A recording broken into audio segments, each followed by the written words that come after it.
Yo guys, what is going on? My name is Falbot, and today we're going to be going over 6 things that you need to know before studying in France. And we're going to have a bonus tip at the end, so stay tuned for that. Now, how this video is going to be structured is first, I'm going to start off by giving more generic tips on studying abroad or like even moving out of the home, like from your parents' home, because that is a pretty big step. It is not something that it's easy to do, but luckily I have done it and I have some advice to give you. Now, I have been studying here in France for about 2 months now, so I'm kind of in that like perfect time zone, or that perfect kind of like time frame, I guess you could say, where I have been studying in France long enough where I've kind of gotten used to like little quirks and interesting facts about studying in France, but it very much has not become normal to me, if that makes sense. Like, I still am very much used to how things are done in Canada, but I am starting to understand why they do the things they do in France. So with that being said, let us get into the very first tip. Now, the very first tip I have for you guys is that it is going to be lonely at first, right? This goes without saying. You're moving out of your parents' home. You're probably moving away from like all your friends and stuff. Sure, you can communicate online, but like not being able to see them in person is definitely quite a difficult thing. You know, you're super far from your friends. Maybe you're going to France and you live in like, I don't know, you live in Oklahoma. So you are no longer in Oklahoma, you're in France. That's quite a long plane ride away from all your friends and family. And you know what? That's okay. Making friends is tough, especially when you reach like a certain age. Like if you're at like the university level or even in high school, meeting new people can be awfully difficult. But don't let that discourage you, because you are going to eventually make friends. It's just gonna naturally happen. I actually will get into this more in a future tip, so stay tuned for that if you want to learn how you can make friends easily. So I guess to kind of conclude this tip, I just kind of want to say that it's okay if you don't have that many friends when you're studying. Just learn to become your favorite person. That is what that's what I've learned to do here in France, and it has made things so much easier. Instead of worrying about whether people like me, I learned to like myself, and that is just, if you can learn to do that, you will see great success. So the second tip I want to give all of you guys watching this video is just go exploring. Obviously, you are very far away from home. You're in an unfamiliar environment, and that can make it quite overwhelming. But at the same time, this is a rare opportunity for you. How many chances are you gonna get to like spend 4 or 8 or a year or however long you're studying away from your home in this whole new area? It's the perfect opportunity to go exploring and just have some fun. Getting to know your area will help it feel more like home. It will become that familiar thing, that thing you are comfortable with, and that will help you a ton with settling into this new environment. And you know, it goes without saying that just have fun when you're exploring this new area. Exploring should not, well, I'm going down a hill, that was scary. So yeah, exploring a new area should not feel like a chore. It should feel like something you want to do and something you should do, because the moment you start exploring, the moment your environment starts to feel familiar, you will be able to settle into it a lot better, and it will feel a lot more like home. So the third tip I have for all of you guys is just keep a budget. Now this actually kind of ties into the previous tip that I gave you guys, where I said, you know, go exploring, have fun, get to know your area. Yes, you can absolutely do that, but you gotta remember to be financially responsible. Have fun, but within the limits of your budget. If you were on spending like 100 euros a day, you're gonna run out of money pretty quickly, and that's just gonna give your future self a hard time. You know, you want to avoid that. So what I personally recommend doing for this tip is just keep a record of all of your expenses for the month. So, you know, you can see like, okay, we are halfway through the month now and I have spent 100 euros. That means I'm a little bit under budget and I can afford to spend a little bit more money for the rest of the month. That's pretty awesome. On the other hand, if you spent like 300 euros and you're only halfway through the month, something is definitely going wrong and you should probably cut back on your spending a bit. And a bit of a bonus tip I kind of wanted to give as well is consider saving for a bigger expense. Now, what exactly do I mean by this? Well, if you save a little bit of money every single month for like say 5 months, in that 6 months you can afford a really big expense. In my personal case, I am saving for a very big trip to the south of France. I'm currently in the northeast in my exchange, but There's this one department that I've been eyeing for the longest time, and I really want to go there. But it's going to be quite expensive. Traveling across the country is quite pricey, surprisingly enough. So I am saving my money a little bit so that I can afford to go down to that region of France. Alrighty, so now we're going to start getting to the more French-specific tips, I guess you can say. For tip number 4, I recommend understanding basic French. Now, you don't have to be fluent in French to get by. People, for the most part, understand English and can speak it to a decent amount that they can hold a conversation, but you should still understand French because, as you know, people in France don't really like English encroachment in their country. I don't know why. If you could let me know in the comments, that would be great.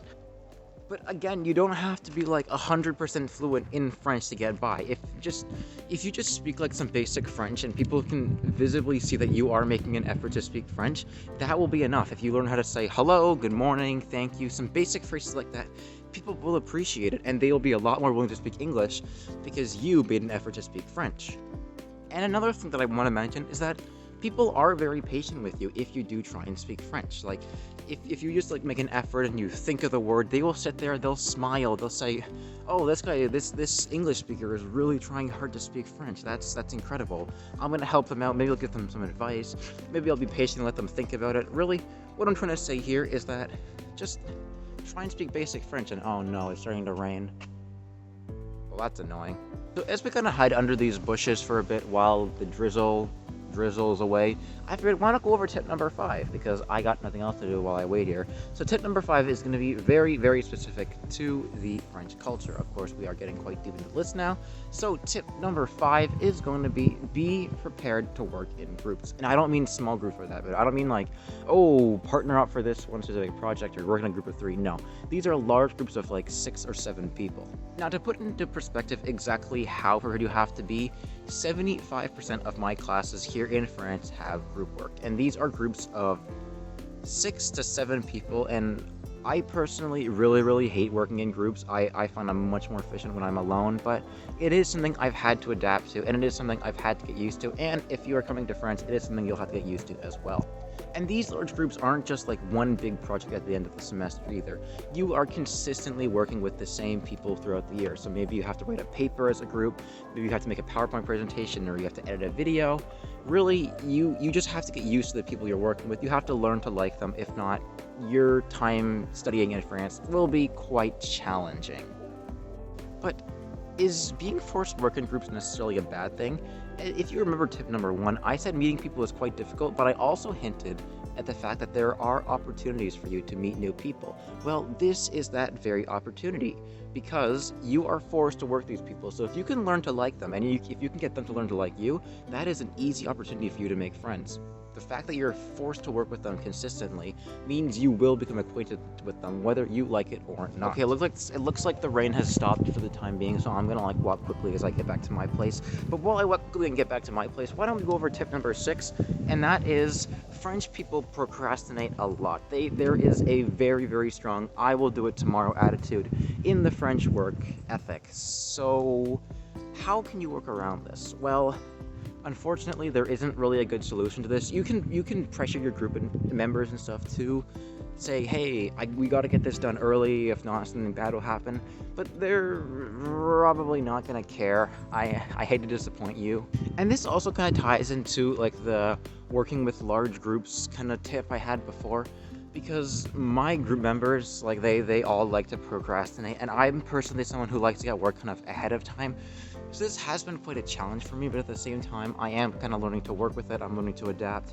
Really, I'm just getting used to the way of the procrastinator, and if you do want to study in France, it is something you're going to have to learn to do as well. And also, I mean, if you like procrastinating, you'll fit right in, so hey, make yourself at home. So yeah, those are the 6 tips that I have ready for you. But wait, don't click off the video just yet, because I actually have a 7th bonus tip for you, because you guys are awesome. The fact that you're watching this video and supporting my channel and all that is super cool.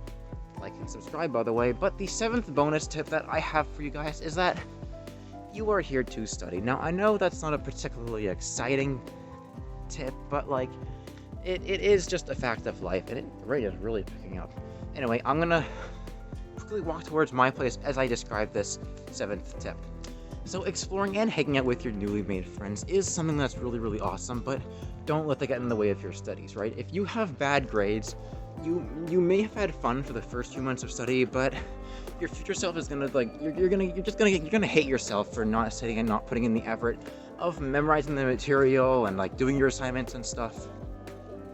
Because fact of the matter is, going on exchange is it's not something that comes very cheap, right? You're literally going to a different country, you're probably gonna have to pay international student fees. It's not something that comes super cheap, so you're probably gonna end up with like angry parents, your teachers aren't gonna like you either. And really, it's just gonna feel like you just wasted your time because you may have had the short-term benefits now of exploring a new country and everything, but really, the bad grades are gonna be what you remember when you leave this exchange. If you have bad grades on your exchange, then it's not gonna be a pleasant memory for you. You may have gone to the most exquisite French city, or you may have, I don't know, you may have gone to a super cool restaurant, or you may have stayed up late every night partying, but if that comes to the expense of your grades, I don't think it's a very good idea. If you remember the fact that you got good grades, yes, it won't be as exciting of a story to tell, but your exchange will have been worth it and you will have taken something away from your exchange, besides just the fact that you went to a different country. If you just want to go to a different country to have fun, just go during the summer or go during Christmas or something. You'll have a better time then. And there we have it. Those are my 6 plus a bonus tips for studying in France or just on exchange in general. Do let me know in the comment section below what you thought of these tips. Were they good? Were they really, really bad? Am I an idiot for suggesting these tips? Let me know. I would love to hear from you. But with that being said, that is the end of the video. Why not like and subscribe? You made it this far in the video, you might as well. It's free. But with that being said, I said that already, but I'm gonna end the video here because I'm running out of breath and the rate is also really starting to pick up now, so I'm gonna have to like run back to my place. Thank you so much for watching, and I will see you guys in my next video.